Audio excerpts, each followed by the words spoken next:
3 बच्चे आज कुरान के पास बाबा है। खुदाए पाक की कसम है, जब ये बच्चों के सर पे पगड़ी बन रही थी, इनका नाम, इनके बाप का नाम, इनके कारी साहब का नाम, इनको पढ़ाने और ताउन करने वालों का नाम, फरिश्ते पता नहीं परों में लेकर आसमान पे चरागा करते हुए जा रहे थे।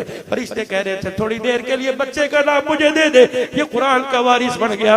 रब्बे काबा की कसम है, अल्लाह गनी, जब इस बच्चे के सर पर सफेद रंग की पगड़ी उलमा बांध रहे थे, जन्नत के ताज की झलकें और तस्वीरें खुदा की कसम आसमान के फरिश्ते उतार रहे थे। आप क्या समझते हो, आप क्या समझते हो? और मेरे वीरों और मेरे प्यारों, अपने घर के अंदर एक कुरान का बूटा लगा के चले जाओ, जब तक इसकी जड़ें मजबूत रही और पत्ते हरे रहे, खुदा की कसम तेरी कब्र रहमतों का पघोड़ा बना रहेगी। अल्लाह के वास्ते ओ मेरे अजीजों, पढ़ने वाला बल, पढ़ाने वाला बल, मोहब्बत करने वाला बल, ताहुल करने वाला बल, इन मदरसों की मुखालफत करने वाला न बनना। जैसे आटे में नमक का नहीं पता चलता,